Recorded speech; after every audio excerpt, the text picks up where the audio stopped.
Welcome to the MMA Roadshow, episode number 259. My name is John Morgan. Cold Coffee is with me.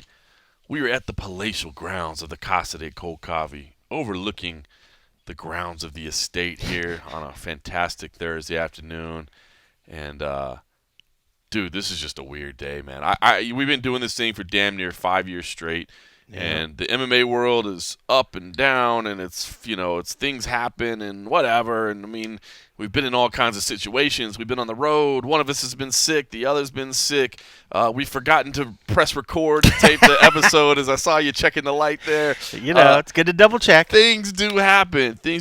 But man, this is just a weird feeling, man. I don't know that I've ever. It's because it's raining outside, right? Is that an omen? That is, yeah.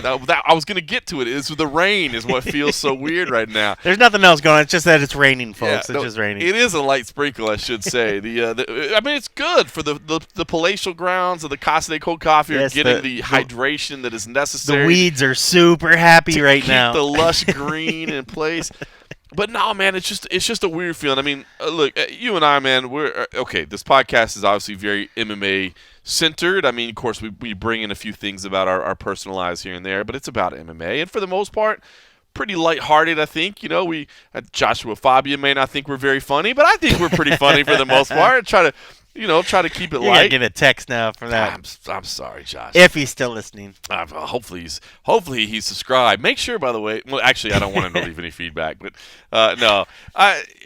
So we try to keep it pretty light, but this is a weird feeling, man, because I mean, it's real world stuff that's really affecting everything. This coronavirus stuff. We kind of touched on it a little bit over the last couple of weeks. So like, hey, just be aware this is going to affect our community a little bit. But I don't think any of us had any concept how much it was really going to affect us. And I'll be honest, man. I mean, Dana White right now is getting a huge amount of backlash for that interview that he did with Aaron Bronsteter. Aaron Bronsteter of TSN Canada. He's got it posted if you haven't seen it. The quote where, Dana says, I don't give a shit about coronavirus. Now I will say this. If you just take it in a written form or just that little part, it looks, I think, worse than it was. I mean, Dana did say, hey, look, we're monitoring this. We care about this. Even he alluded to the fact that Khabib and Tony might get impacted. He was like, oh, man, with all the history, can you imagine? Oh, my God, I don't even want to think about it. But I got to be honest with you, and I'm not trying to defend Dana White here, especially because as we sit here on Thursday evening after business hours, we still have nothing from the UFC, which is frustrating as hell because every other sporting organization on the planet has gotten out ahead of this thing. I want to say, like, on the one hand, at this point you're behind the ball. You're way behind the ball. Yeah. But I want to say, like, on the one hand, I do understand because I'm going to be honest with you. 5 days ago, when we were in the midst of UFC 248 fight week, I honestly felt like, man, doesn't it seem like people are making a big deal out of this? Like, it's not really that big of a deal, right? Yep. I mean, it's a sickness, and we hate to hear about sickness, but come on, man, people are making too big of a deal out of this. And now, as things have developed, I mean, certainly the NBA canceling the season, that was a big thing for me. Yeah. College games. And then obviously March everything. Madness. But then the landslide came after that. Yeah, it's just gone. I don't know. So on the one hand, I want to defend Dana White in terms of just attacking him based on that interview because I'll be honest with you, last week I thought the same. I was like, come on, man, this is not that big of a deal. Everything is going to be fine. Hell, I was booking travel this week, Monday and Tuesday of this week. I was booking travel for April because USA Today approved our April travel plans. I was booking flights for me and you on some different events. Yep. So I obviously was not that concerned. I knew that, hey, we'll probably have to be careful. We'll want to make sure we take precautions as we travel. But I wasn't that concerned. And now you can see the whole world is concerned. And now, I mean, we're talking about, is my kid going to go to school? Yeah. I mean, it's serious. So I want to defend Dana White on that one. I think that's the wrong place to attack if you want to attack. But I will say, I've been here at the Casa de Cold Coffee for about 3 hours now, hanging out, waiting to start the podcast because we wanted to wait until we had a statement, until we knew exactly what was going on. And the UFC just continues to not say anything, to not say anything, to not say anything. and it's getting a little bit ridiculous when the damn XFL, which ain't even really an organization, they okay, I'm sorry, Shame on you. They Football's have not made over yet. They have made statements.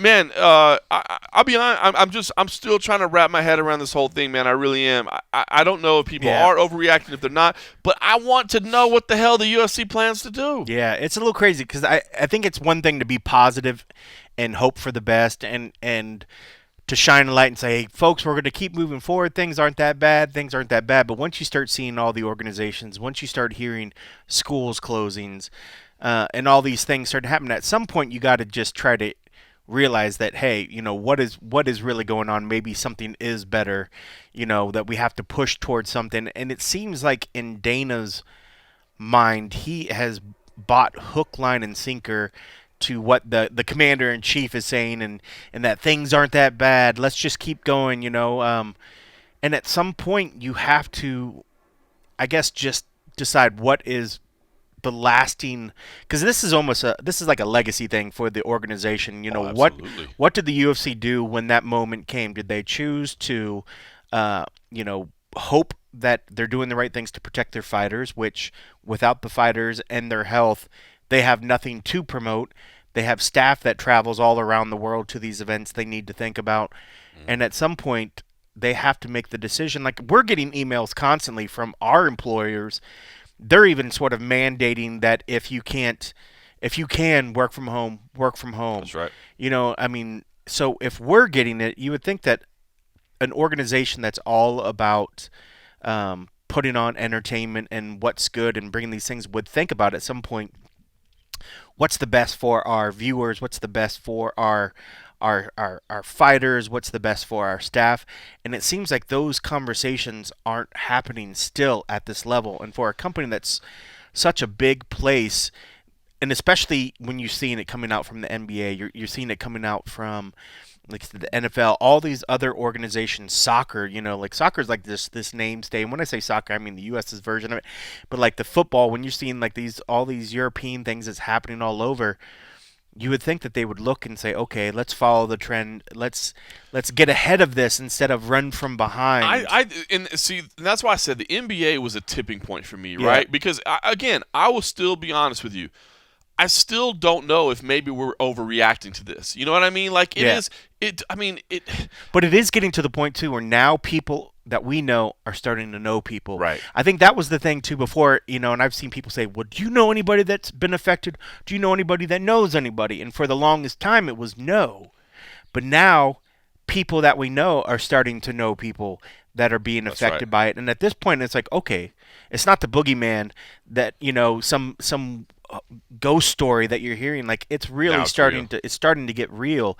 And in the States, the numbers are growing. And when you hear about what's happening in other countries like Italy and all this other stuff, you just feel horrible. Well, that's where. So in the beginning, I think I had, again, last week, I think I had that opinion of, well, hold on. And I think this is the argument that some people still have, right? Hey, man, this is basically a version of the flu. And more people die of the flu every year and those things. And I heard those things, and I thought, yeah, you know what? That does make some sense. Maybe we're getting a little too worried. This is not something like we're quick to buy into the hype train. Right. Like, this is not some disease where as soon as you get it, like, it's guaranteed death. You know what I mean? This is not cancer. So maybe we're freaking out a little bit. But then, as you said, now time has worn on. And I guess probably because we don't get a lot of news out of China. We don't get a lot of like real. Now I think Italy seems to be the epicenter to the Western world, where we're hearing these horror stories of like hospitals that are overrun and they don't have enough equipment and stuff to care for it. So it seems like all these steps are very, very major, and it's weird. I mean, I've heard a lot of people say it's like a movie, and it does feel like a movie. Like, even as I was driving over here today, I was just like. Like a bad start to one of those zombie apocalypse movies. Man, like I'm almost it's almost weird, like you're almost scared to be outside. Like, should I even be outside? And then you start looking at everybody else is outside, like, why are you outside? What are you doing? Yeah. And it does seem it messes with your mind, man. It really does. And when you're starting to see like at stores supplies here in Vegas starting to Oh, get sold out, that's when it's you start to really feel like, is it hysteria? Is this smart? Should I be doing this? bro, I posted a picture on our Patreon.com page of me stopping by CVS to pick up a few frosty beverages. Yes, good move. Yes, all the water was gone. I wasn't shocked to see that because I've seen that already. I was at the grocery store the other day just buying some groceries and noticed there was only a little bit of water left. Most of it was gone. Yep. But I'll tell you what was crazy. I was standing at the front door checking out, and as I was standing, a guy walked in like almost frantic. He's like, "Do you guys sell water? Do you sell water?" No shit. And the lady was like, "We do." She's like, "I think we've got a couple cold bottles back in the back." He's like, "No, no, no. I mean like the big sizes. Do you have the big sizes?" And she was like, "We're all sold out," which I had taken that picture showing, they were all and the dude literally like didn't even say like thanks or understand or what. He literally just darted out. Like, Yeah, I mean, he he was was in like just a on a frantic mission. supply to go buy more water, man. It was like, I don't know, man. It Yeah. was crazy. And we talked a little bit about this. There's a lot of, and part of this is prefaced with the fact that there's a lot of people in Vegas that never drank tap water. They're completely true. of the mind that they think our water is radioactive. Our water out here is very high in minerals and other sort of Hard things. water, I believe they call it. Hard water. Like if you, so I have a glass. Every once in a while, I'll leave like a glass in my bedroom. So like when I take my pills at night, or when you just rinse your mouth out of after you're brushing your teeth or whatever. And if you Or if don't, you wake up hungover in the middle of the night and you haven't just really need some started. water. But if you don't change out the glass every once in a while and wash it, you'll start to see like mineral deposit Oh, yeah. on the bottom. Yeah. So I can see where some people are like, I don't want to drink that, but it's, supposedly it's fine, it's whatever. So like, I'm not worried about not having water.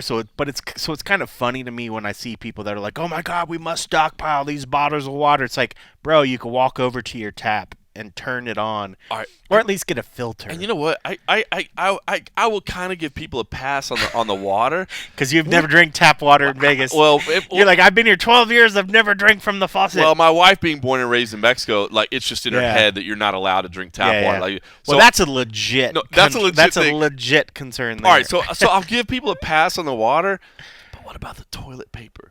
yeah, This disease does not make you poop more. What's going on with that? Why does everybody feel there's not going to be toilet paper available? which I do feel lucky that I did happen to. When my mom was recently out, we went to Costco, so I upped. So I'm like, oh, yeah, people and toilet paper. That's so funny. But it's the first thing for some reason. I think it's ingrained in our heads when there is some sort of a shortage or some sort of a That you we must stay need home. That toilet you paper. must. Toilet paper is probably the first thing that people think about. All right, so let's talk about this in effect to our sport, right? Because here's the thing that happened. So I told you the NBA thing was a big moment to me just because I realized, hold on, if a major sports league that is having, that obviously is going to lose so much revenue because, Yeah. I mean, that to me, and behind the scenes, I know you weren't around all fight week last week in Vegas because obviously you're still recovering from surgery. Oh, I was so- around. I was just chilling. at Yeah, but you home. were at home. I'm saying you Yeah. weren't in the middle of everything. A lot of us were having discussions on the ground because the coronavirus thing was starting to make its Yeah. way, and a lot of us were talking. Hey man, maybe they end up moving events to the Apex, which it does sound very much like. And the announcement may come out while we're sitting here recording this. It does sound very much like the Portland show is going to take place at the Apex. The Columbus show is going to take place at the Apex. Sad. Sad You know, face. it does sound like the Brasilia show is going to happen behind closed doors, and they're not even going to allow media in there. So I don't know if Yeah. these Apex shows, if they're going to allow media or not. We'll find out. But my whole thing was, because everybody really cares about 249, what's going to happen with Habib and Tony Ferguson. Obviously, we were making jokes that, like, dude, if this fight falls apart again and it's because of a global pandemic, like, now we know the MMA gods just don't want this fight to Yeah. happen. So it's we're trying to be funny again. If it ever happens, there's going to be like just a crack in the earth opens That's up what I said. and If they try to, demons are going to if come they out. try to rebook it again, like epic floods, like it's just going to be thing after thing. So, we're kind of making jokes and cracking jokes about it. And my whole thing was, listen, I know that the UFC does not want to walk away from that $10 million live gate that they've got set up in Brooklyn. That show is sold out. We know what they charge for tickets in New York. They don't want to walk away from that. So I thought, man, they're going to find a way to make that happen. But I'll tell you what, man, last night I was at my kids' jiu-jitsu practice, and I'm sitting there and I'm watching that practice. And, you talk about this whole social distancing thing. And, I mean, there is nothing less social distancing than grappling, you know what I mean, in mixed martial arts practice. Yeah. And that's I think that's when it just immediately dawned on me. I was like, holy shit. Like, the problem is not just, fight week, and is it happening behind closed doors and all that. I mean, I sent out a tweet last night as I was sitting around thinking about this thing of basically saying, hey, listen, the MMA community is relatively small and incredibly connected. We all probably need to maintain open dialogue because I assume most of us want the sport to continue. But workout rooms might be an issue. Media session formats could be discussed. Open minds and real talk is needed now. That's what I sent out in my tweet. Because in my head I'm thinking, okay, how can we get through fight week and make fight week happen but still minimizing contact? I grew up in the restaurant business. I've always talked about that. I understand the importance of sanitation and how cross-contamination happens and all those things. So I get it. So how can we get through fight week making sure that we minimize our points of contact as much as possible? And that was in my head. But, man, it made me realize, dude, just the preparation. I mean, MMA gyms, I'm assuming most people listening to this podcast probably know this, but MMA gyms are not necessarily always the cleanest environments. Yeah. And everybody does their best to sanitize the mats and all those things, but man, that during that practice, man, the amount of sweat, a lot of that might not blood, happen till the end of the night. That's it. So if you come mean? work out during the day, it hasn't been sanitized. Doesn't mean that they're not gonna wash the mats at the end of the night when it's all said and done. But yeah, there's a lot of moments. And not only that, I mean, just you think about like fighters, that you're, hey, look, don't show up if you're potentially sick. Don't show up if you're potentially. They do it sometimes. I mean, guys show up with ringworm or yeah. know. Well, a lot of the stuff, especially with this, Staff. takes days and days to present itself. You don't even know. You don't even know. You don't even. And then let's say talk about like workout. I mean, it just made me realize, like, man, listen. Yeah. We are in this thing for a while, man. Because if there is any section of sport that, man, like I said, social distancing. I mean, you can't do in football, I guess you could do a walkthrough practice, right? Like, hey, let's everybody keep their space, but this will be the formation. Soccer, baseball, basketball. Hey, stay away. You stay over here, but here's kind of what we're thinking. We'll attack this part of the field. MMA? Yeah. You can't do that. I mean, there's literally nothing you can do. Everybody just shadow box. Yeah, everybody. That's how we're getting on. We're all shadow boxing. But even then, you don't want them to like walk on the mat together, because then you might. By the way, let's shadow box with your socks on, but throw your sock. I mean, I'm literally thinking about like for instance, my son. I know they're going to have to cancel school soon. I mean, they're already canceling schools across the country. They have not done it here in Las Vegas yet. But I'm thinking about like training, and definitely, believe me. Let me make this clear. My first priority is not making sure that he trains. I think we'll stop for a while until this thing is figured out. But I'm thinking, how could we continue on? Like, what would be the safest things? Would we make sure that everybody sanitizes their hands and feet before they step onto the mat, and then they sanitize again afterwards? I don't. It's just, and then again, I go back to the fact: are we panicking too much? Are we worrying too much? Is this? Are we overthinking this? And I don't think we are. I mean, I feel like. I don't know, man. I just feel like these steps are necessary. Yeah. And the other thing, too, is I will say this, and this is another reason that I'm surprised the UFC just hasn't said anything yet. I understand there's financial concerns, man. I get it. Like, I totally get it. Endeavor paid a lot of money for this company. They got bills to pay. But at this point, man, it's like – you're almost you can't be on the wrong side of this thing. If everybody in the country is saying, look, we're shutting down, dude, like we're shutting down sports leagues, we're shutting down schools, like what good does it? Because here's the weird thing.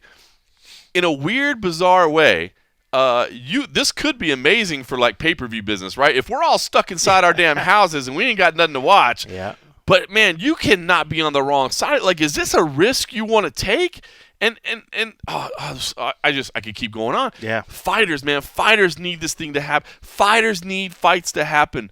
It's, these other sports leagues, God bless them, they got guaranteed contracts. So the fighters, I mean, the players, I should say, they're cool. These fighters don't have it. So I feel like the closed door route is the way to go. Like, let's make sure these contests can still happen.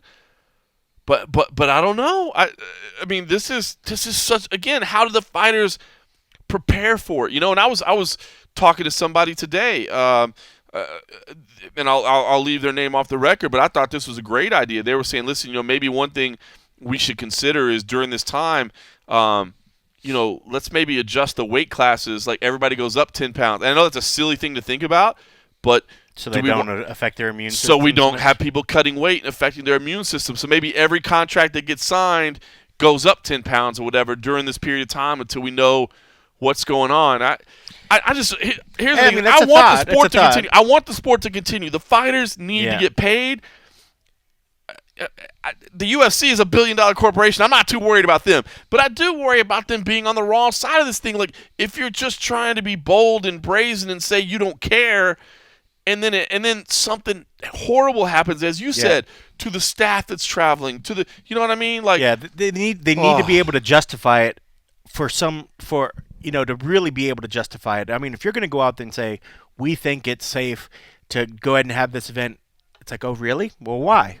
Where's your knowledge and why? I mean, if this organization says it's this, if this organization says this, if you have all these, the World Health Organization saying this is a global pandemic, this is something that we need to be worried about, how are you confident enough to still go on and do and act like things are normal, like nothing's changed? Because then it just seems to me that one, it would just prove ignorance.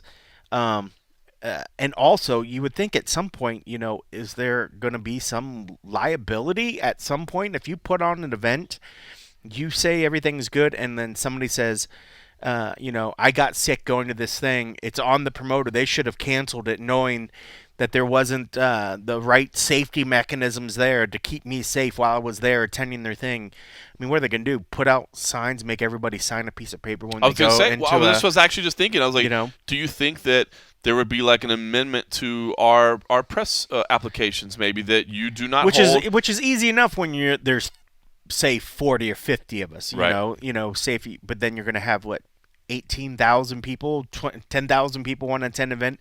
Now you got to have even more small print on a ticket. You can't have the public in, right? You can't. You can't. From a PR perspective. I'm not even talking about the health perspective. I'm not talking about the what I think is scientifically safe. I'm just saying from a PR standpoint, you absolutely cannot be the person that goes, you know what, man? I know the rest of the world is shutting down.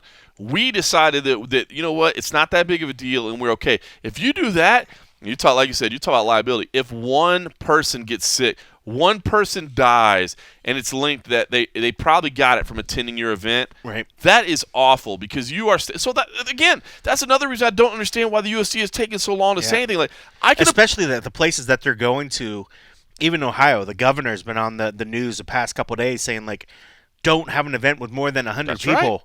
Right. Oregon's already said the same thing. Yeah, how can you not possibly come out now at this point?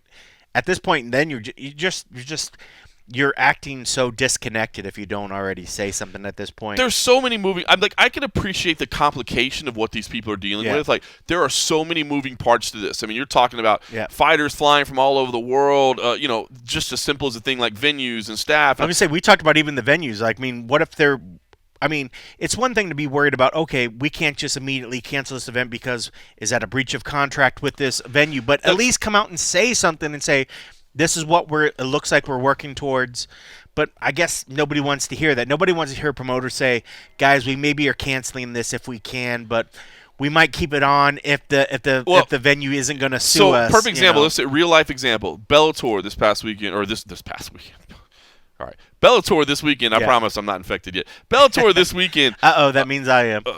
I gotta have to cleanse the expansive grounds. But they could have gotten away with it, right? Because they are in Connecticut this weekend, but the Mohegan Sun Arena is on tribal land, so they technically don't have to listen to any instructions from the government. And so we were discussing as a staff, well, what does that mean? Because we know that the casino pays Bellator to be there, so technically the casino say, hey, listen, we don't have to abide by these rules.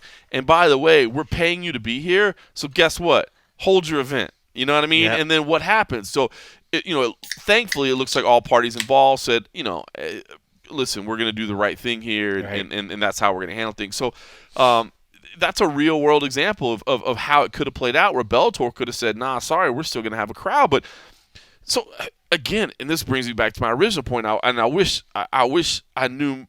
I don't know. Again, maybe we're panicking a little bit too much. Maybe we're being a little too safe. Now, I hear these horror stories from Italy, and I think I do not want this. And like we were talking about the symptoms earlier, and even though it's not necessarily fatal among a huge portion of the population. I mean, I think 1 to 2% of infected people dying would mean way too many people. But when I hear this thing about like, it feels like you're drowning while you're suffering from these symptoms and stuff. Like, I sure as hell don't want that. I don't want to put my wife through it. And I definitely don't want to put my kid through it. I mean, on the one hand, I still, even right now as we sit down on Thursday night to record, I still feel like, are we panicking too much? But that is a side that I don't want to be on. Like, I feel like erring on the side of caution is the right thing, and I don't understand why the hell it's taking so long, even with all the moving parts, for the UFC to chime in and say, here's what we're doing. It's a little dumbfounding. I mean, because the only reason you could think of is money. And it doesn't look good for them. I mean, we all understand, and it's not like we're all of a sudden, oh man, the UFC's out to make a profit. Crazy, right? What a crazy idea. I mean, we get it, but it's just bizarre that they seem so out of touch, and I hate to blanketly just say the UFC, because I don't believe it's the UFC as a whole. I think it's a few key people. The main one being Dana, who is literally towing the line of our president and saying that this isn't as big of a deal, business as usual, and you just hate to see that, because I think it would look better if they could get ahead of it. But again, I mean, this is a company that promotes people half naked beating the shit out of each other. Should we give them a pass? Because we understand that what they do is typically on the outside of the norm. So maybe being on the outside of the norm and not rushing to cancel the event is status quo for them. I mean, there's something. I mean, as weird as that sounds, I mean, there is something to be said for Like, I mean, this is a sport where you're literally trying to inflict bodily pain on each other. Sport. It's an extreme sport. So why are we going to care that much about infection and that sort of thing? And especially when you think about their target market too. Everybody's been saying the coronavirus is, it's mainly affecting the very, very young, I think, or the very, very old. Right. That is not the UFC's target market. More than likely, there are not too many over 50 attendees going to a live fight. So maybe they're thinking, okay, this isn't going to affect, most of the people go, blah, blah, blah. But people can still be carriers and carry this forward. So they need to protect the people by, even though somebody might come is not the typical range, they still got to be wary of that, But if we had a flight scheduled to Brasilia tomorrow, would you get on it? Boy, I don't really interact with many Brazilians when I'm there, so it'd probably be okay. What if you knew it wasn't being held behind closed doors, but the crowd was going to be there? I always sit in the back anyways. I'm never out in the crowd. So it wouldn't bother you? I'm always in the back. Look at you! Look at you ducking out of the question. Well done, sir. I'm in the back. I'm in the back room. But here's the weird thing: is it like It depends what they serving for dinner. You're ridiculous. They're ridiculous. Here's the thing: is like, I mean, I guess we're gonna have to think about this soon. I mean, it does sound. Again, we started thinking about it with Columbus. Like, Columbus is being my hometown, and the fact that that's coming forward, and knowing that it's like, well, should we pull the ticket? I mean, we were having that discussion this morning. I'm going to be honest. If I had to get on a plane tomorrow, I think I'd do it. I think I would. Well, Columbus is certainly a whole hell of a lot different than if I was going to London. If I was going to London, I mean, if I was going to Brasilia, yeah. to be honest. Well, you're just trying to rack up miles because you're a miles whore. That is true. Maybe that's part of it. I guarantee that's part of it. You're like, no way I'm going to make status this year, dude. I'll never make status if I don't. They cancel my flights for the next 2 months. There's no way I'm going to make status. But that's definitely it's going to start hitting you now when you're thinking about this. It's going to start really affecting you, because you're going to be back in regular economy like me. And people don't understand the impact this disease has had on the world. John Morgan is sitting in the economy. All of a sudden, shit just got real for John Morgan. Carry on, my friends. This event is fine. We need to have this going. It's all media hype. When we were thinking about the Columbus, when I started seeing the Ohio governor start to say things, I really started thinking about, like, man, is this smart? Even though knowing the event that's taking place the month after is much more one to be worried about. And if I'm worried about being in an area with a lot of people, it's New York that I'm worried about. I'm not so much worried about Columbus. So, yeah, if it's a matter of getting on a plane in a couple weeks to go to the Midwest, I'm not as worried about that. But, seeing how things progress and going to a city that is a global International an city, international city, massive then you have to population, start densely questioning. populated. I mean, That's an issue. you can't ride even the public transportation. It's not like you're hopping on a bus or a train or a subway and not bumping or getting near somebody or touching something. Imagine, I mean, like, I know they're hoping they can get into these subway trains and clean things and do whatever, but those things are always busy. I mean, it's it's only going to get it's well, and now maybe I'm sounding paranoid. I'm like, it's only going to get worse. It's only going to get worse. But like they always say, it can only get worse before it gets better. I mean, I think once we get, it's just why can't we get a vaccine already? Why can't we start? It's unfortunate, and I don't know how long these things normally take. Well, that's You been the big know, question on my mind is, okay, cool. Let's say we cancel yeah, events for a month. everybody's like this month for some Does that reason. automatically A make it like month is like what this. Everybody's like, oh, we're gonna take a month and we'll reassess it. I tend to think the month is like, let's just put a stopgap on things to give us time Yeah, to think, to at least plan. slow the process That's down it. so we can Let's try come at it. let's try to slow the spread of the disease as best we can, but let's also try to give ourselves time to think, so we're not like, we can't make a reaction right now. You know what I mean? We don't know the full solution right now. So I tend to think that's what the month is about. Not that necessarily everybody expects this thing to be gone in a month. Yeah, I don't know. It seems like this sort of just weird that it's this date that everybody sort of picked. 30 days, 30 days, and then we'll reassess it. Um, I think that's great. Especially when people are like, oh, okay, yeah, we're gonna give it some time, but what happens when at 30 days the numbers of cases has skyrocketed? And what do we do then? Do we say, oh, we need 2 months? And I know at some point we have to just pick a number. But man, you just really hope that the medical field, I mean, if there was enough money, to pour towards these things, it's funny, you hear about bailouts for organizations and companies and things that are being affected by the market downturn. How about take some of that money and really pour it into medicine and research and get something sorted? I mean, I don't want to sound like, oh, hell with you, government. Why do we not have a fix for this? Because it is a tough, crazy thing. But you just figure, as the greatest country in the world, if we really poured all of our resources, we should, by golly, be able to get something figured out soon. And maybe this 30 days is what it takes. But we got to be smart about it and address it the right way. And I don't know, I don't not want to go to events, but maybe as we talk more and more about it, I'm starting to get to the realization it's like maybe the smart thing is just to say, events, no, don't do these big ones. And if that means going to the Apex, I certainly hope they allow us to go there so we can cover it. I think there's ways that they could do it where our interaction, it's not like we really have a lot of chance to interact and get close to the fighters. And even if we did interviews, scrum style interviews, it's not like we're shaking hands with the people. We're not taking selfies. Some might take selfies with them. You just had to take a shot. But we're not taking selfies.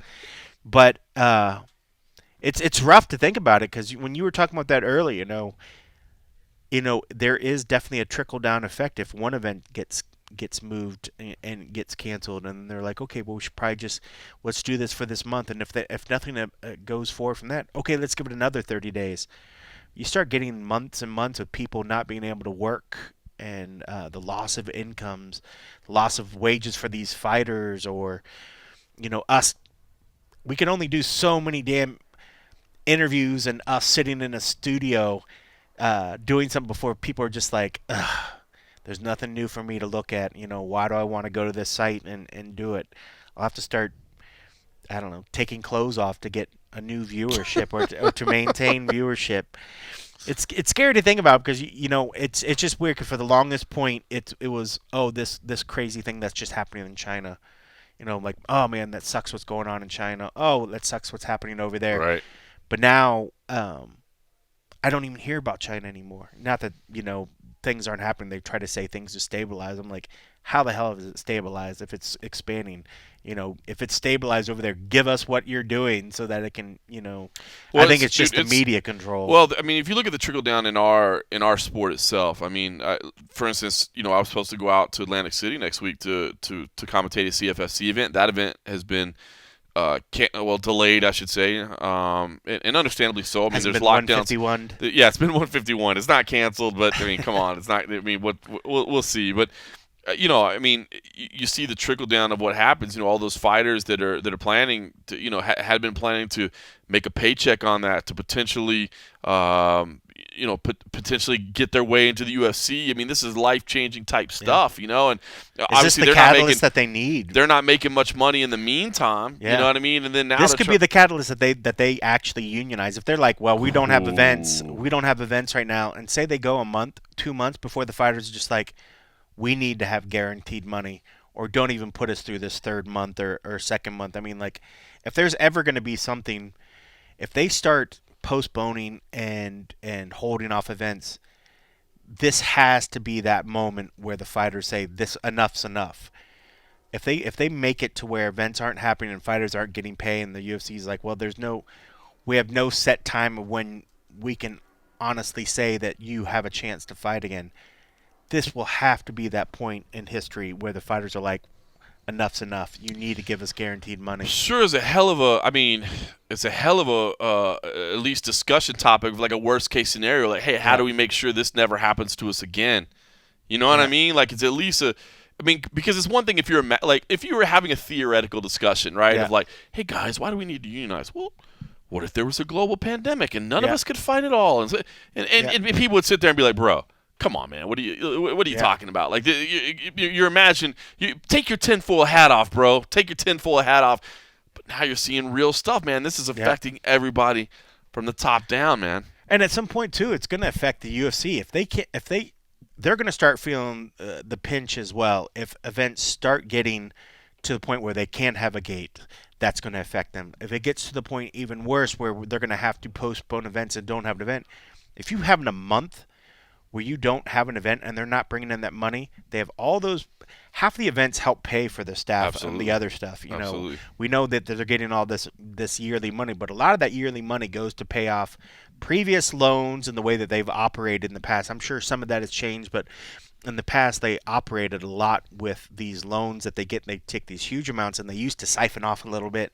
Dana take his little piece, the Fertittas take their little piece, and I'm sure it hasn't changed much with the way that Endeavor does their business as well. But they need this money that comes from these events to help keep the ball rolling. So if you get to a point where the events start happening, they're going to start hurting as well. And if a fighter, it's not going to take long. It's not going to take long at all. But then, and you take that, and then if you have fighters start to say, no, I know you're hurting as well. F you, I'm not going to fight in this one because you haven't been taking care of us. They certainly have a little bit more leeway to put some more leverage on the UFC, because then at that point the UFC needs them. Right now the UFC is like, we're good. We got a little bit of a little padding. We can make it off because they know that events just happen. But if they get to the point and they start having to postpone and events aren't happening, I think it is absolutely the best time for fighters to start pulling back and to say, we must unionize. Because when else are you going to have this? I mean, if you have to say, most people said it's going to take some earth-shattering event for the UFC and for the union to happen. This seems to me like this could be that moment. And I think it's just a matter of it's just going to take that first postponed or canceled event, and you go a month, 2 months before the UFC is going to be like, I mean, where I at least think that fighters are going to have some leverage. Maybe it's crazy. Maybe I'm nuts, but I would not be surprised if it starts getting to the point. I hadn't thought about it. Mark my words. I hadn't thought about it, dude. I mean, and I'm sure, to be honest with you, I bet most fighters aren't thinking about it right now. I bet they're just thinking about where's that next paycheck come from. I saw Rocco, our man, Tony, the man former known as Tony Martin, said, that I think most fighters would risk being exposed to the virus to get a paycheck because they live check to check. And think about us too. It's like, well, if we had to go cover, to do it, of course you're going to do it because I mean. You have to make a living, so I feel for these fighters. I feel for anybody. I mean, like, we've all done the mean, we're all still fucking paycheck to paycheck, Right. regardless. If you have a little bit of padding, you need to have that thing. So I feel for these guys, and especially for these ones that, for so long, the UFC wouldn't be anything without them, but that they're not getting what they deserve, in terms of coverage and support from them. If there's ever a time, hopefully it never gets to that point. Hopefully everything gets cured and it gets back to the ways it has, and the UFC can keep cracking their whip and taking advantage of all these fighters. But if it does get worse, I would think that this is that one moment in time where the fighters have a chance to really collectively get together and decide what is best for themselves. And if it starts affecting, because some people might be like, "Oh man, I just fought. I'm good. I don't need to fight for 3 months." But if stuff starts pushing, that 1 month, or say if there's a month where events or a couple events don't happen, it all gets pushed back because somebody maybe was scheduled to fight in 2 months, that got canceled. So they're going to be calling Sean Shelby like, "I want first dibs. You got to put me back in." If they start doing that, it's a trickle down. It's going to push everybody that was scheduled for 4 months. "Oh, sorry, now you're 5 months out." "Oh, you that were 5 months out. Oh, sorry, now you're 6 months." Before long, it's going to affect everybody. It's going to be really bad, yeah, because it'll back up really quick. It'll back up super, super quick. So, I don't know. I mean, you know me, I'm Mr. Conspiracy Theory, but this would be that moment. If it starts getting to that point, this, I would say to fighters, this is your moment to get together and do that collective bargaining thing. Crazy, man. Well, listen, this is certainly probably the most we've ever discussed non-direct MMA stuff, although I think it's very direct. It sucks because it's everywhere. You can't get away from it. And it's funny because, like, because we're not experts on this shit. Well, that's the thing is, we're definitely not experts, and I tend to think of what we do as just fun. Like, we're, at the end of the day, like, I think what we do is for fans, and let's just talk about the sport.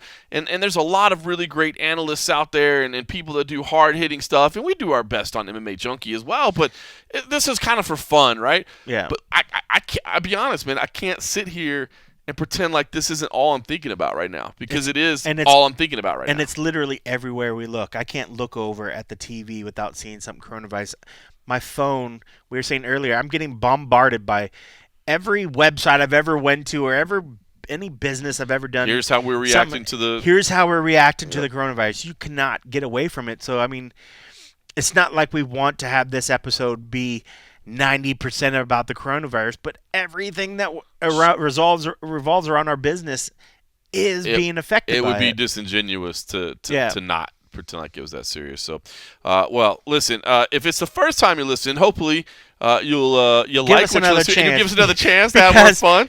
This doctor medicine talk sucks, but it's everywhere. But if it's not your first time listening, you like what you're hearing, make sure you do us a favor and make sure you're logged into iTunes, or it doesn't even exist anymore, iTunes. Yeah, podcast. Subscribe. Yeah, whatever your favorite podcast. Wherever you do. I use Podcast Addict. There you go. You can use that wherever you do. Just make sure you subscribe. If you can rate us, that helps us out. If you can leave some feedback, that would be awesome. Or if you want to take your game to the next level, boom, you step up to patreon.com/the MMA Roadshow. When you go over there, you get a little bonus content. I mean, you're going to get this every week, and there is an RSS. Well, I don't know if there's going to be that, right? But you will get the content every week. There might someday be nudies. Cold coffee, because we'll send you nudies, all that you want. You get wonderful photographs. Not all that you want, but everyone's.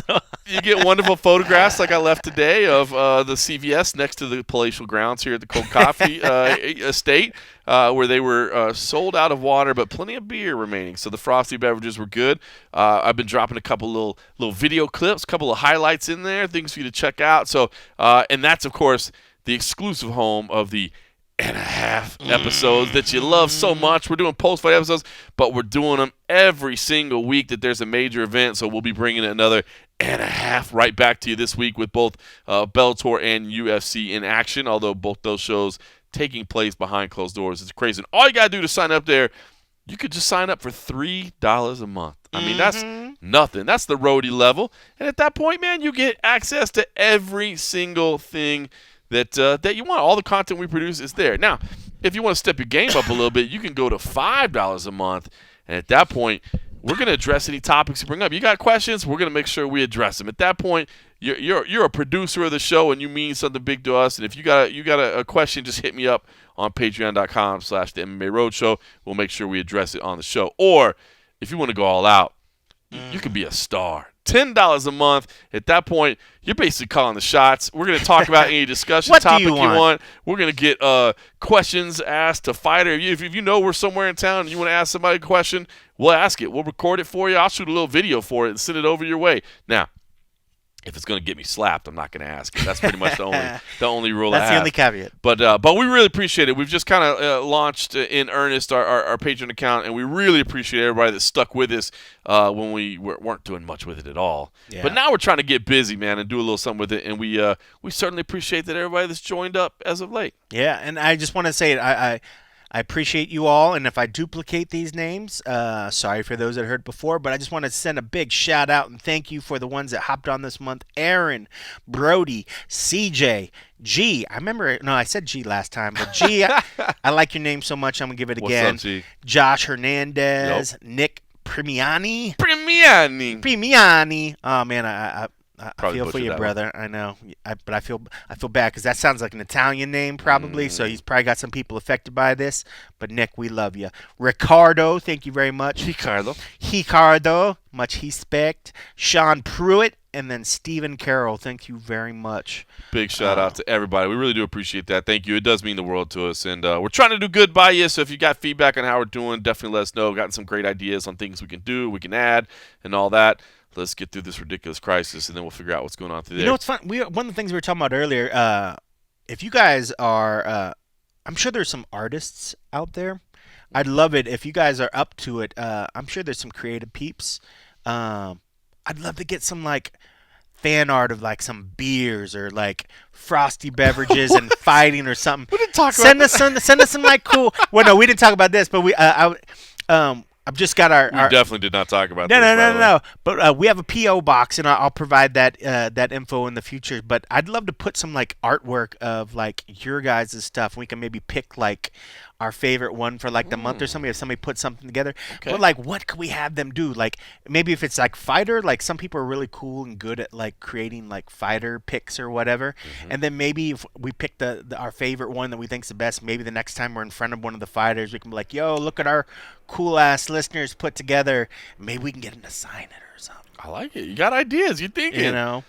But we'll get something together. together. Coffee. He's got ideas. But yeah, you guys got some fan art or something like that. Send it to Cold Coffee at the MMA Roadshow or something, and we'll pick some, like, cool ones or something so we could spotlight on the show and give you guys a little bit of love back or something. I dig it. All right. Speaking of our star people, Lou Velvet is coming strong. Already, we're already big fans of Lou Velvet. Still got the coolest name. He's got the coolest name, and he reached out and he said, "Listen, the question I had is about Tony Ferguson and his comment on the mental health issue question that came out. Rodney Edgar, if you didn't see the question during the press conference, decided to ask Tony Ferguson about, you know, his ongoing battles with mental health issues and that sort of thing, and how they've come out.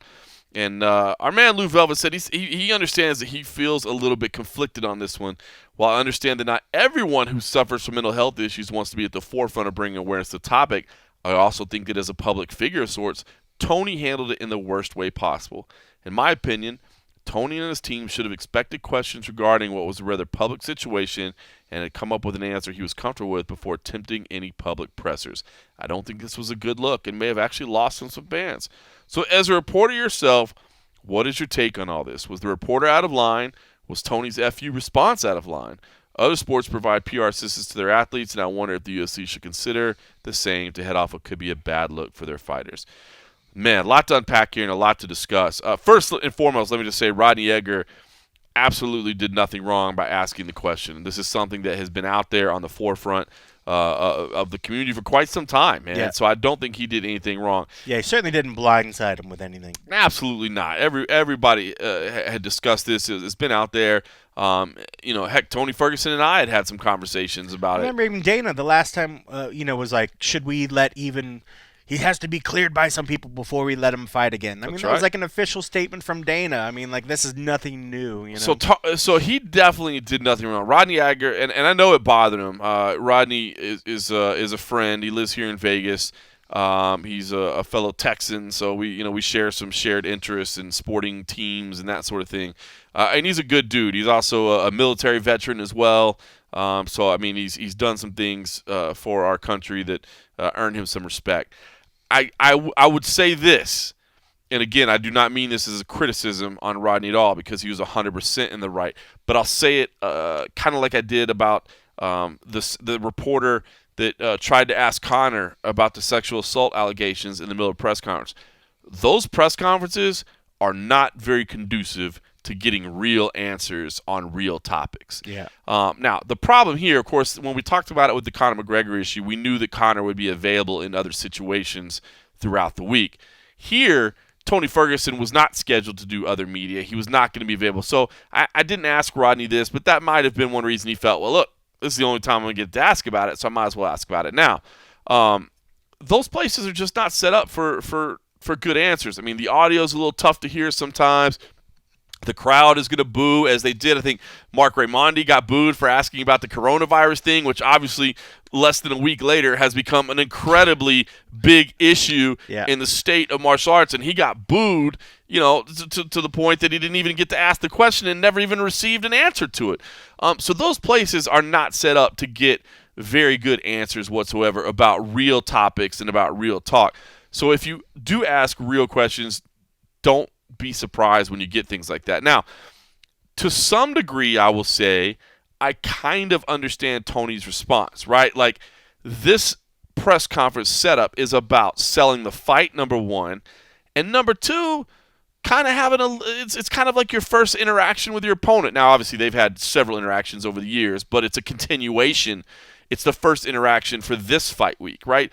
So for me, I certainly wouldn't want to justify what Tony Ferguson said. I don't think it was necessary. I'll just say Right. It's a lot easier to just say, hey, you know what? No response, next question, or whatever. You don't really need to say F you to the guy on multiple occasions. Not necessary. But at the same time, I do understand that as Tony Ferguson, maybe that particular setup is not where I want to say, you know what, man, you're right. It's an issue that's very near and dear to my heart now. You know what I mean? Like, at that point, you're trying to, like, bravado and sell and hype. He's the hitman that's coming to, you know what I mean? So, like, I kind of understand both people. And I don't think Rodney was wrong. I do think that, he probably should have known that he probably wasn't getting a good answer, but that doesn't mean he shouldn't ask the question. Hell, I asked a question I knew I probably wasn't going to get an answer to with the whole Conor thing, and I knew I wasn't going to get much of an answer, but that had been the storyline. Hey, is Conor the backup for this? Will he do it? I knew I was going to get a shit answer, and Dana actually took a chance to kind of shit on me a little bit, right? Whatever. I was prepared for it. It doesn't bug me. Yeah. But dumb question, John Morgan. Yeah, exactly. I was like, whatever, no big deal. It's not, because you're the one that said he wants to jump in, but whatever. But so I guess I would just say that a lot of, not even blame, but it's just you have to understand. I always say there's a time and a place for everything, and those press conferences are not the time and place for the real answers. I will say, to the last point, where does the UFC offer PR assistance? They don't do as much as I think they should. I mean, like, we always talked about, like, Greg Hardy, right? Like, how smooth Greg Hardy is answering questions, right? It's clear that he was coached in college. It's clear that he was coached in the NFL. Yeah. Man, it's clear that I do know, because we know a lot of the PR people, I do know that they have discussions with fighters about topics like, hey, by the way, you should probably expect this to come up today. Yep. Hey, by the way, I mean, I've been involved in some of those before where, I've had conversations later and, somebody's blown up at me and the PR person will be like, I don't know why they blew up on you. Like, I told them that somebody was probably going to ask them that question. I'm not sure why they got so mad. So I do know that there's some of that, but I would say there is an opportunity, I think, for more of that to happen and for them to get better at it. I agree. And I think, jumping on that same side, even with doing the PR side, I think a lot of us realize that without having some sort of comprehensive plan healthcare-wise for these fighters, most of them are never seeing any sort of substance abuse / mental health help that they can do. I know our company does it. Right. If we have issues and if things are going on, I can reach out to a counselor. I can reach out to somebody and get help that I need. These fighters don't do that, and I think the UFC could do a hell of a lot better job providing that aspect for them. again, I think that's part of one of the things with this collective bargaining. If they can get that off the ground, that's probably one of the things that can go. So yes, I think the UFC could definitely do a better job in helping coach or prepare these fighters for what's going on. But I also think we all like to say this. Oh well, the fighter and his team. Let's be real. Not every fighter has a team that we would think is like a proper team. That is true. Does John Jones have a team? Yes. Yeah, John Jones has a team. He has a woman that, if you didn't know who she was, just watch that one presser when she went up there and says, the crisis management you guys PR. You guys probably already know who I am. And we're all like, who is this I woman? We don't know you. Most of these fighters don't really have teams. They have their cornermen. They have their buddies. They have their families in their corners. Most of them probably aren't really thinking about it because they're just dealing with the day-to-days that we all think about, But if you did have the money to have these teams that it's their job to think about it, then yeah, maybe that would help. But I can't just say, his team should have gave him this help. His team should have prepped him for it. Because when you think about it, Tony runs his trainings. Mm-hmm. Tony does most of the stuff when it comes to manipulating his career and pushing things forward. So who is this team person that's going to be there to really sort of coach him? I just don't think that exists for most teams out there. You would think that you would hope a friend or a family member would say something, but somebody that truly has their best interest. Somebody that truly has their best interest, but Yep. a lot of times that's hard to get because a lot of times family members also too don't want to stir the pot. They also don't want to do whatever. They just want their son, their friend, their family member to be happy and go forward. And the last thing you want to bring up is some of the downing, these downer issues. They just want to deal with the day to day. And, I do want to put a lot of that blame back on to, just the way that the UFC treats some of these fighters. They could do a better job of preparing them. I think, and I don't want to put this on just the PR staff because I think you're right. I've seen the PR guys go out of their way to help. They try. And but they've also got so a ton of athletes to worry about. 400, roughly 500 fighters on the roster. As you said, with you're only with a 6-person staff. You're only at the very top where you get like, hey, by the way, you so and so, you're on John Jones duty this week. You are with him, start to finish, and that's through that everything. Person. So that's taking one resource staff out. That only happens at the very, very top. So he should have known. And plus, I like Rodney a lot, but I think Rodney. But he did an interview recently with Tony, and I think that's where they discussed a lot of these this stuff. So maybe in that moment where they had this discussion and they broed out and they hugged afterwards and they reached a good point, that came from a point in Tony's mind where this was kind of like when you go out and you're having drinks and a fighter, you might be talking like, bro, you're not like reporting right now. It's like, bro, we're drinking drinks, like shit just doesn't come out, like we're just having conversations. If some fighters might assume, if you've had a talk with them before, maybe they're like, oh, that was that point in time, we were open, we were having a moment, we were talking about things. Don't bring it up when we're in front of thousands of people and catch me off guard. And I think it could have been a moment where Tony thought he was being caught off guard by a guy that that he had a good moment with. And maybe it just threw him off. Like, bro, why'd you bring that up right now? And that's why he became so defensive. And that's why he became so defensive. He maybe took it as like we had a moment that was just between us. We shared a moment that was for then. That was now. This is now. Again, that goes back to the time place scenario. Time place thing. And who hasn't liked to just, when we've done interviews with fighters, remember when we were talking earlier this week, you said this. What are your thoughts now? It's a little bit of, hey guys, see, I got this interview with this guy before. We talk, we're familiar or whatever. But you never know how a fighter is going to take that when you bring up something from another point in time. But there's nothing against like what you said. That's interesting to say that though, because sometimes I do that to take away from the defensiveness. You know what I mean? That might have been an interesting way to broach it. Hey, you and I have spoken before, and you said such and such. You know what I mean? Right. I use that tactic sometimes when I'm talking to people to go like, hey, when I'm asking you this question, no, I'm not coming at you. Know that we've addressed this issue before, and I want you to elaborate on that. And that might have been a way for Rodney to talk about it. You do a good job of that. I think that's probably one of those things. I just, I hate to put the blame on the fighter and his team. I think possibly it was just, Tony, he gets kind of erratic sometimes, and, you just catch him, whatever.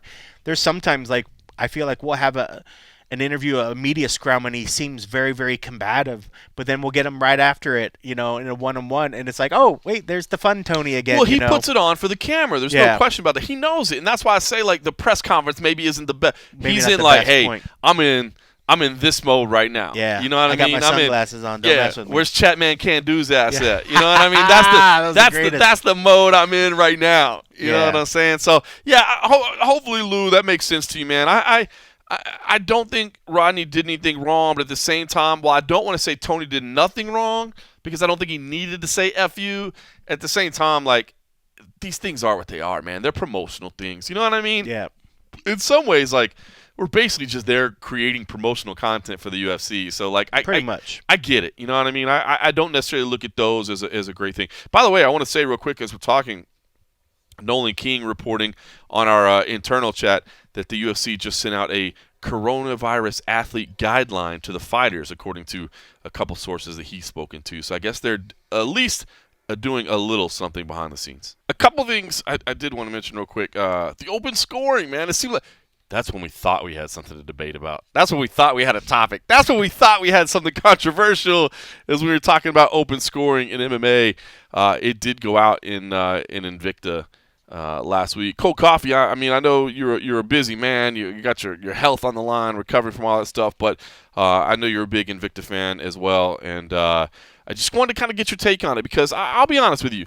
I have come out as an opponent of open scoring. And opponent might be the wrong word. I have concerns. I have legitimate concerns, Sure. I think, and I've voiced them. And in fact, we wrote about it on MMA Junkie. I put the post up on patreon.com/the MMA Roadshow as well.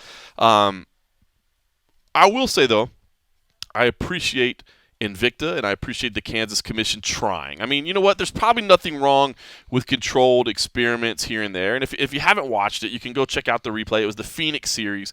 It's on UFC Fight Pass. And basically, what they did was they came up behind the corner in between each round, and they had like a little iPad. And the iPad device had the tallied scores, which I did like that because I will say this, it doesn't have names, so that's good. You don't know exactly what judge said what. You just see the scores, so that's good. I don't think you need to see the names right away. Yep. The other thing I thought was good about it was I wasn't sure exactly how they display it. It was like a running score, so it's not like the corners had to keep track, you know what I mean? So it was 10-9, 10-9, 10-9, 2018, 2018, 2018, 30, 27. So I thought that was good.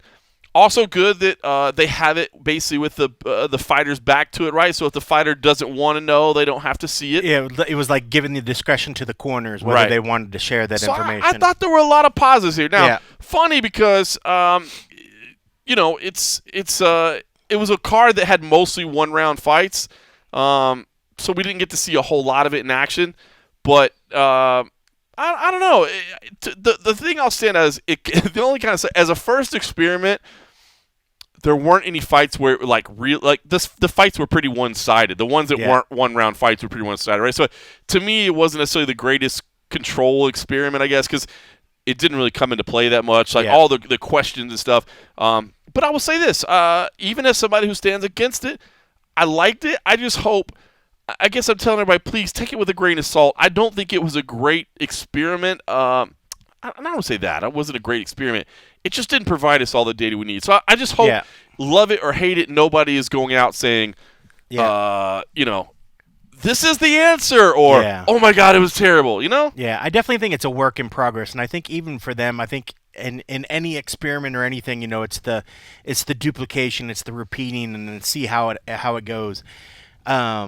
I thought it was interesting that they tried to do it, but I'm looking forward to see how it goes moving forward, to see how it'll be implemented. It seems like it wasn't really used. I don't really recall anybody bringing it up or any corner really saying anything, but of course there might have been something I missed. But I liked the idea that it was there. It added another aspect to the fact where corner, should they want to do it, I think that could maybe pose a problem at some point if a corner's not giving the info to a fighter that they need to hear because they're worried about, hey, what does that screen say? How best am I going to do it? I just felt like it wasn't really implemented or wasn't really utilized what was there. It was kind of this extra thing. But I think maybe going forward as more fights happen, I think the teams will learn how to incorporate that into their game plans Right. and how the fight plays out.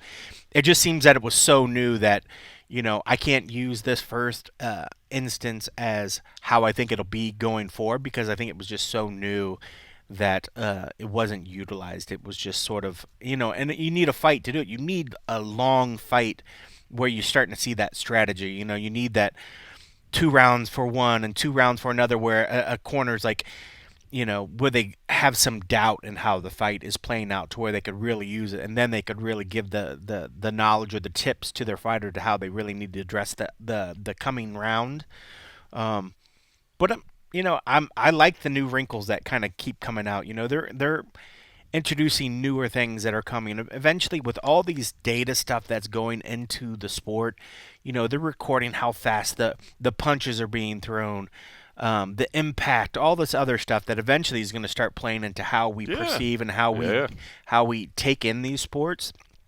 So I'm all for the furthering of the knowledge, so that it gives the spectators a better understanding of what's happening, so they could fully take it in. As long as it doesn't get to the point to where it's affecting the fight.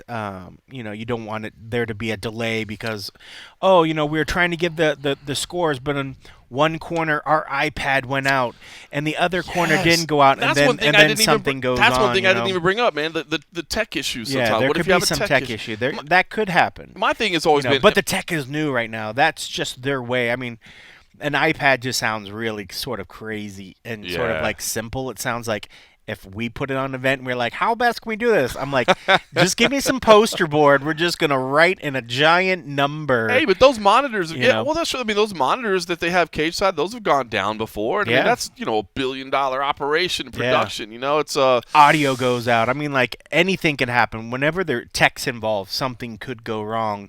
But it's brand new. I mean, I think if it did become implemented more, you'd have many more brains and minds working towards the best way to put it out there, so that they would come up with they'd probably be able to come up with a better, foolproof, better method. I mean, the way that they put numbers up on the scoreboards. I mean, eventually it'll be something that everybody can see. I mean, you have the wraparound scores that even when you have wrestling mats going on in wrestling matches, they have something that's able to sort of tally and give scores that people in the stands can easily see. I mean, if that is something that they did want to do, I'm sure they could work better towards implementing it, so whereas the fans will know what's going on. I mean, I think it's a great first step of alerting the corners what's going on, so they can tell the fighter what's going on. But I think the next step is to get it to where the spectators are fully there as well, and that wasn't really what was happening. That's interesting too, because I do know now. This is not one of my biggest gripes about it, but I know that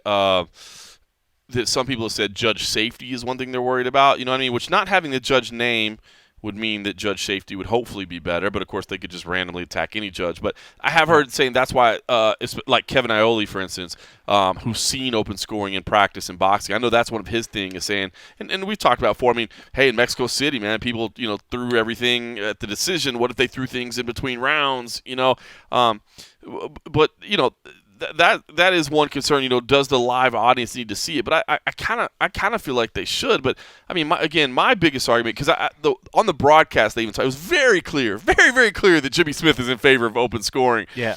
But his thing was like, people say they'll coast, and I don't think fighters will coast. And you know what? That's probably fair feedback. What people will say, because I've heard a lot of people say, well, if you're up 2-0, it's going to be boring because the other, the fighter that's up 2-0 will coast in the third round, which some might, but I bet the percentage is pretty small. And I've heard the counter argument of being, but the other guy is going to be pressing like hell. So you're not going to be able to coast when the other guy who knows he's down 0-2 is pressing like hell. And make stalling a real thing. If you're seeing somebody coast and they're not actively trying to throw strikes in a certain amount of point, make something. Get in there like Dan Miragliotta. Just tell them the judges need to see something, man. They need to give see them something, fellas. But I know your livelihood's on the line here. Get in there and take a hit. I will say this, though. My argument against it doesn't have to do with that. My argument has to do, or at least one of my chief ones, especially with like fouls that happen in the third round. Like if you're up 2-0 in the third and you get kicked in the groin, why would you keep fighting? Like, why in the world would you keep fighting? Just say, I can't fight. You just won. You know what I mean? You guaranteed a win. So those are things that concern me, is like, how do people cheat the system. How do people cheat the system? Not about entertainment value and that sort of thing. But I don't know. Anyway, I will say. I So mean, I even guess though you I'm against it, I'm Yeah. glad. I'm glad to see they tried it. I am glad to see they tried it because Yeah. hey, I'm not saying I'm right about everything. I'm just offering my concerns. It's like when me and my wife talk about making a decision, I don't say who's right or wrong. I just say, here are my concerns. What do you think? You know what I mean? I've learned to do that after 12 years of marriage. Of course she's right, but here are my concerns. Here are my concerns. So yeah, I don't know. So I'm glad to see it in existence, and I'm happy it's happening. Even though I think I'm against it. I think at least like let's at least try things. Yeah, I could definitely see your point if somebody started gaming the system, but honestly, they could game the system now. But I think you would certainly get a lot of backlash from the fans, and maybe that would help correct things. Because the first time somebody games the system, knowing that hey, I'm down 2 rounds, but this guy accidentally kicked me and I can't move forward, yeah, you're going to get that pay, but you're going to catch a lot of backlash from the fans that are just going to honestly say like, you saw the score and you went out like a punk, and then maybe they would think twice again about doing it, and somebody else would think twice because they're like, last thing I want to do is alienate my fan base by doing something ridiculous. But you're right, there are definitely pros and cons. It's just neat. It's just neat to see that there are still elements of the sport that are changing or have the possibility of changing to make the sport either more interesting or better for the fighters, or it's neat that we're still at a sport that it feels like we've been around for a long time watching it, but it still does have a few wrinkles that can kind of get worked out. So it's kind of neat. This isn't a sport that's been around hundreds of years where nothing's going to change. There's nothing technology-wise that they're trying to implement, and they just like the game is what it is. So it's kind of neat that they're still looking and thinking about it, and it has a little room to change. But yeah, whatever. But I'm also a techie, so I like the implementation of new technologies into the sports and stuff that we watch. But yeah, I mean, embracing new technology and trying new things, Yeah. like you said. Hell, I remember, dude. I'm so old. I remember like a time when we thought it was novel that fighters were looking up at the screen to see the time. You could tell. Yeah. I remember the first time we started noticing Yeah. that. Like, holy shit, fighters are actually Now it taking a happens look to every see. fight. Now it's Every like, fight. yeah, of course. every fight they're looking. Crazy. All right, well, listen, we haven't talked much about these 2 fight cards. I don't think we will very much. We normally don't spend too much talking about Friday night events, which Bellator is this week, just because the podcast does release on Friday morning. But it is a good card. Patricio Pitbull against Pedro Carvalho in the main event. It will be on DAZN. Featherweight title is on the line. Grand Prix quarterfinal bout there as well. I should say Emmanuel Sanchez, Daniel Weichel as well. That is a quarterfinal bout. Paul Daly's in there. Honey Marks against Matt Mitrione, who stepped in on short notice. Nick Newell's on the main card. Baby Slice is on this bad boy. Romero Cotton's on there. I mean, they're doing a good job. We've been saying it. Hobson Gracie Jr.'s on there. I mean, Leslie Smith is on there. You know what I mean? There's so much going on. There's a lot of people on this There card. are the There's like Bellator 33 really, fights on this card. as always, Bellator does deserve credit. They continue to they continue to fill out their undercards. It used to be the main card, and then the prelims like really weren't for you, bro. They were local ticket sellers, and that's not the case anymore, man. They deserve some credit. This is a good fight card, man. I mean, the main card is good, but the prelims have some real meat on it as well. Yeah, the main card's pretty awesome. No, it's great fights, man. I mean, it's funny. There's not actually 40 fights. What is it, like 13 It's fights? not that bad. They've done much worse. I assure They've you. done really, really, really bad in times. But no, this is an interesting, fun card, and I love the whole featherweight tournament. Every event that we've covered and we've watched these fights, the fights have been absolutely fantastic. So the main and co-main, I don't see any reason why those aren't going to be absolute barn burners and fun fights. And then just going down that main card, Paul Daly is always fun to watch him to go in there and fight.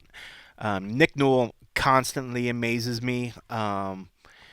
It's just one of those things that you can never doubt this kid and his heart and his effort, and the fighters across from him certainly aren't giving him a pass by any means. So I love watching every one of those fights that he's in there. And Matt Mitrione and Honey Marks, I mean, that should be absolute fireworks. I don't want to Don't jinx it by any Honey means. Marks might just lay and pray on it. Don't you do that? Yeah, well, same with Matt, because Matt has gotten very he's gotten smarter in the way he approaches it. So he's more reserved. He's not just rushing in there trying to do that football mentality. I'm just gonna bull forward and bully these guys. He's a lot smarter in the way that he goes and approaches his fights. Not to say that that means it's a slower, more chance that we're not going to see a big knockout, but I imagine that we're going to probably see a finish in that fight. So I'm looking forward to that one. But it's a good card, and I'm glad that Leslie Smith's getting in there. She's always a fun one to watch. She's another one that doesn't shy away from taking punches or giving them. So that should be a lot of fun. And good old Baby Slice getting in there, keeping the fighting going forward for that family name. And it should be a lot of fun. And Tokov, that's an interesting fight there, and that's another sort of stud that I don't think we talk about or that we see enough. But I think that's definitely a kid that people are going to be paying attention to. No doubt. And as we said, happening behind closed doors. We do have Matt Erickson and Nolan King out there on site. My understanding at this time is that they will be able to attend. Everything is very fluid, of course, but the atmosphere will be interesting to say the least. I mean, to see how people react to it. I mean, you and I have been in some closed door fights before, you know, with the Ultimate Fighter, especially.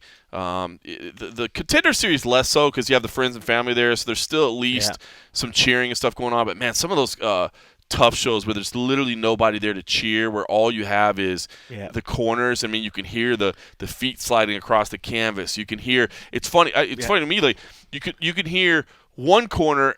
I mean, sometimes the corners don't interact with each other. You know what I mean? Like he's looking for the takedown. He's looking for it. No, I'm not. No, I'm not. Or you know, just stuff like that. It's weird when you can hear. They're literally like 15, 20 feet across from each other, just yelling. And what's going to be crazy too is they're going to hear the commentators the whole time. They're going to hear everything that's being said.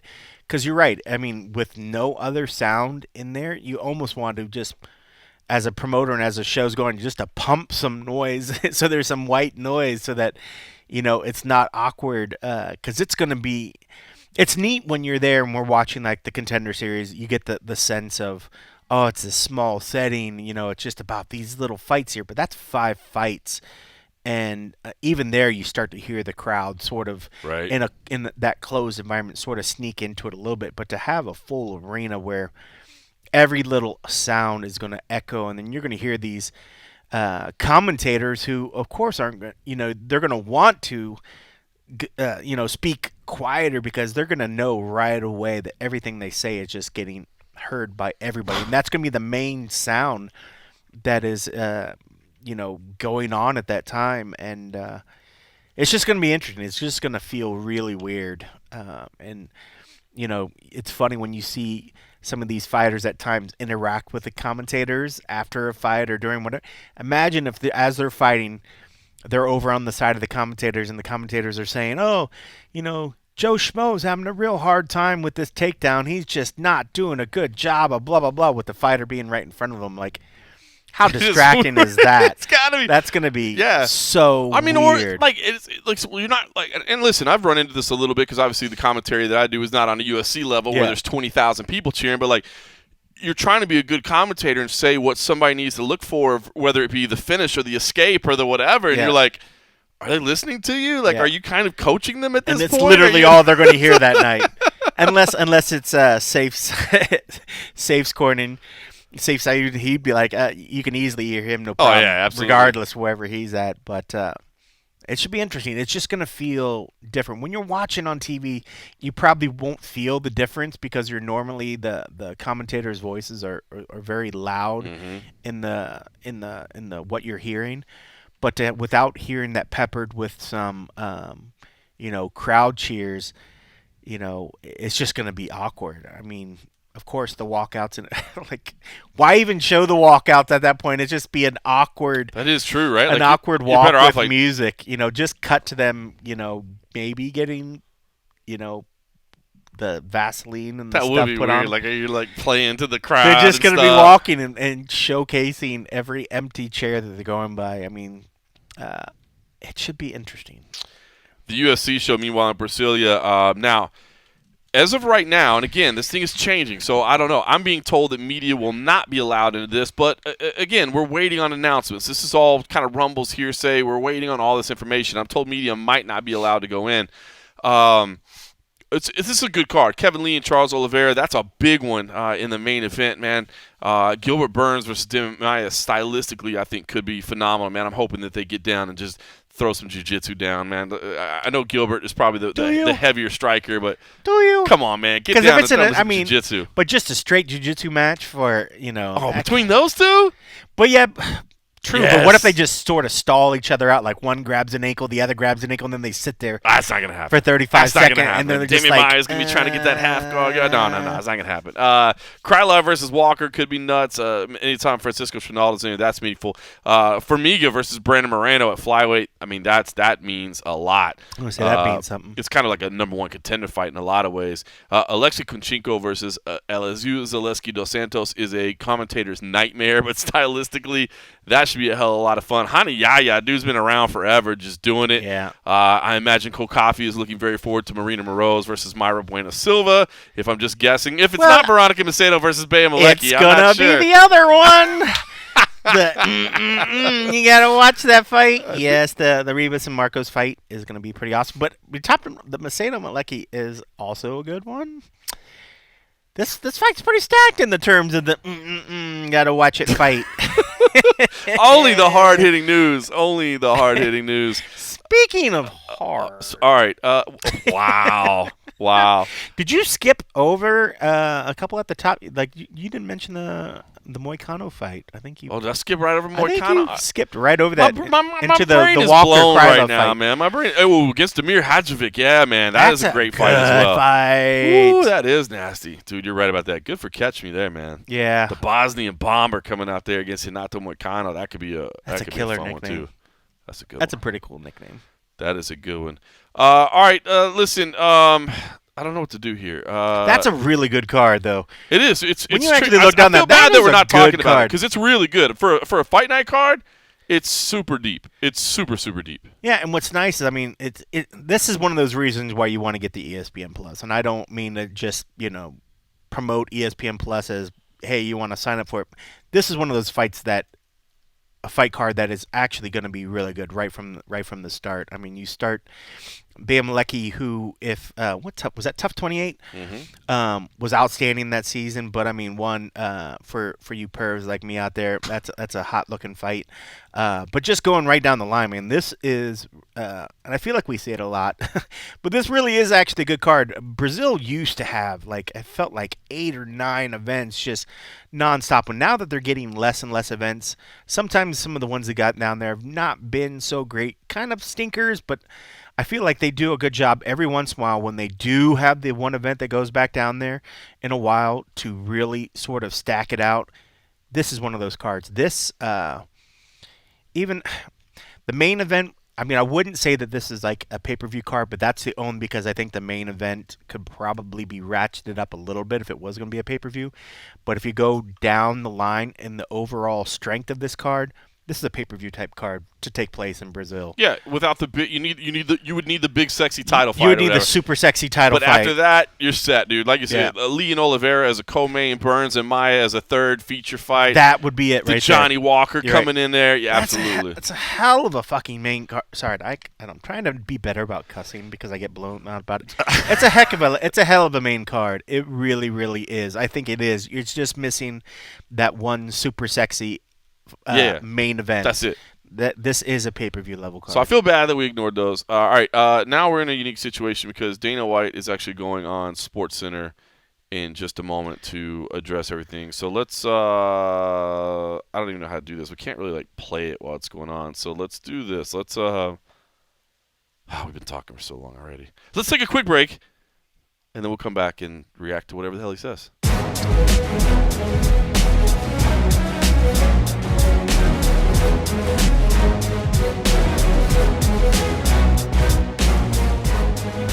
Hey everyone, UFC President Dana White here. We've been closely monitoring the situation with the coronavirus and its potential impact on the health and safety of UFC athletes, staff, and fans around the world. We're moving forward with all our UFC live events, but we're going to adapt to these unprecedented circumstances. Some of the events will be moved from their original host city to the UFC Apex here in Las Vegas, and unfortunately, fans may not be allowed to attend the events. You know I hate this, but the decision has been made in the best interest of everyone involved with our events, including fans, athletes, staff, and media partners. The events are still going to be broadcast live on ESPN, the network, and on ESPN Plus here in the United States, and on media partners worldwide, including Cambache in Brazil and UFC Fight Pass. So, you can watch the fights wherever you are, on your TV, laptop, cell phone, anywhere. You know the drill. And fans who had tickets to the event can get a full refund at the point of purchase. This is a very tough situation that is constantly evolving, so we will keep you updated as best we can. We greatly appreciate your understanding and your continued support. Thank you guys very much. All right, well, we got to watch the little clip on SportsCenter that UFC President Dana White did simultaneously as that was happening. Some UFC officials hit us up behind the scenes, and we got to have that little audio there as well. That was a video, I think, for Dana White's social media that went out as well. So, man, kind of what we said, what we thought was going to happen. Yeah. For the record, I did reach out about UFC 249, and I was told that as of now, 249 is still happening in Brooklyn, but that everybody involved in this understands that everything is fluid right now. Nothing is set in stone. So I guess fingers crossed, but don't hold your breath is kind of where I stand right now. I mean, I guess the show ends where the show started in that I still don't know, I guess, completely how serious this is. I do understand that it is serious enough to impact the hell out of our sport and probably needs to cause some concerns and considerations moving forward. I'll be honest, as I sit here right now, I don't imagine you and I ever board a flight for Brooklyn, at least in April, which is a damn shame because Habib and Tony at the Apex sounds kind of cool, but would kind of like to have a full arena for it too. That's such a big fight, man. It would be so weird for it to happen at the Apex. And, of course, hey, Habib has made it clear he doesn't really want to fight in Vegas if he doesn't have to, so that'd be another hurdle, although I'm sure they could figure that all out. I don't know. Nothing that money can't fix. All right, so now that we know what's going on, will you have concerns going to the Apex? No. I don't think so. No, because it's such a small area where I think it's when you come in there, you know, it's easy enough to have some little hand sanitizers, but we don't really interact physically with a lot of people. I mean, I think that's true. It's a big space with not a lot of people. I bet not a lot of people. We'll just all have to make sure we don't like sit next to each other and no fist bumps or none of that, right? You just kind of, hey, what's going on, man? Yeah, Good no, to see I'm you. not too worried about that at all when there because it's not like there's going to be a ton of people. No, and it's a home game, so I'm actually kind of happy about that. But no, I'm not too worried about it. If we started getting massive, accounts of something happening in Vegas and people are like, yeah, you should stay home if you can, then maybe I'd worry about it, but I don't anticipate that actually happening.